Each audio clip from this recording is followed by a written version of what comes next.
Hey guys, welcome to the second webcast of the week. Today we're going to be talking about the peripheral nervous system and specifically the organization around the spinal cord and where things are coming from and where they're going to. So I've drawn a diagram here and I've more or less copied what's in your book. And here we're going to see the spinal cord, which is part of the central nervous system. And over here we have our dorsal side, or the part that's closest to your back, and the ventral side, which is the part that's closest to your organs. So we'll just start going through here. So first we've got this dorsal root ganglia, DRG. So let me... DRG equals dorsal root ganglia. What this is a collection of cell bodies. So ganglia, remember, is a collection of cell bodies in the peripheral nervous system that are coming together from the sensory neurons. So these are the ending of the sensory neurons of your peripheral nervous system. And they cluster here at this dorsal root ganglion. And they transmit their signal, whatever they're going to send to the spinal cord, through the dorsal root, which are interneurons.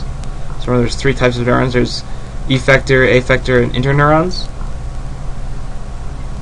And so through these interneurons to different parts of the spinal cord. So this first part here that's closest to the dorsal root ganglia is going to be the somatosensory, SS, somatosensory area. So this is where you're going to feel things like pressure and pain, sensation on your skin. And the part right behind that is going to be the visceral sensory area. The visceral sensory area. Remember, these are a collection of interneurons coming from the dorsal root ganglia. And this is what is going to receive input about your visceral organs. And those are both located in the dorsal horn. And these are, of course, bilateral, even though I've only drawn them on the one side so far. The next structure we have coming through here is going to be the lateral horn. The lateral horn. And I've drawn it in with these dots here because it only shows up in the thoracic and superior lumbar regions. And that's because this is going to be responsible for the visceral motor control. Excuse me. So this is visceral motor control.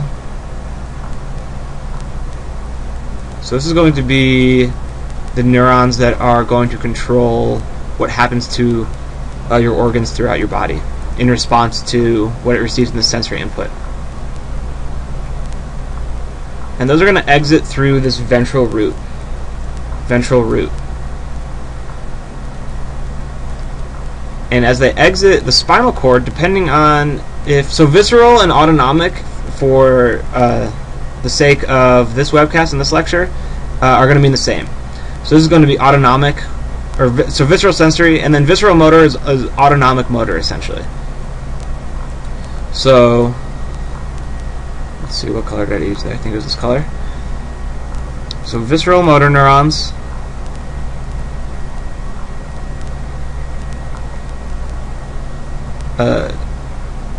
have two neurons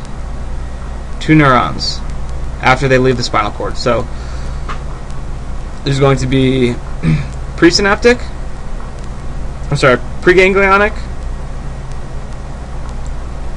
and postganglionic.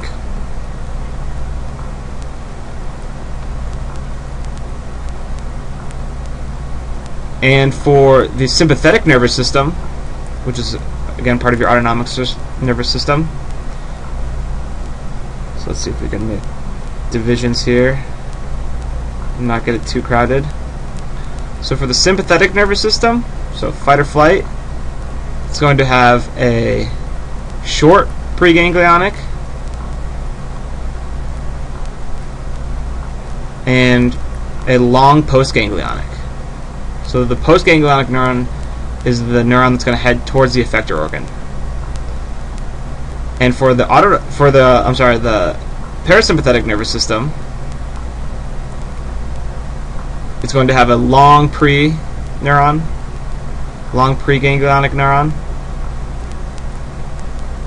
and a short postganglionic neuron. So the ganglia are going to lie closer to the visceral organs. Again, those are interneurons that are originating here in the lateral horn and leaving through the ventral root, which then give rise to these two different neurons. So moving down the line, we have the ventral horn. So these are easy to name because the dorsal horn is closer to the dorsal side, obviously, and the ventral horn is closer to the ventral side, and the lateral lies between. And remember, like I said, the lateral only shows up in thoracic and lumbar regions. Here we're going to find our somatic motor interneuron area. So these are the neurons that are going to be involved in voluntary control, so moving your arm, moving my hand while I'm writing, all this stuff. And how these differ from the visceral motor neurons is that it's a single neuron, a single axon, that travels all the way from the ventral horn to the skeletal muscle it innervates. So for the somatic motor neurons,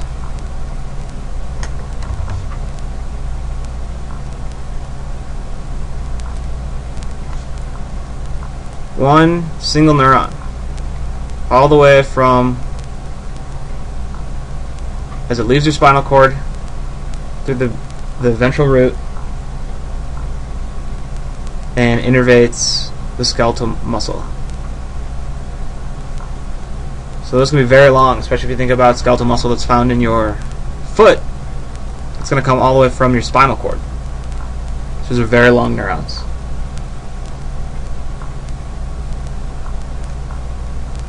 And that actually is going to cover it then for this webcast. And we'll talk to you guys again next week. Thanks a lot.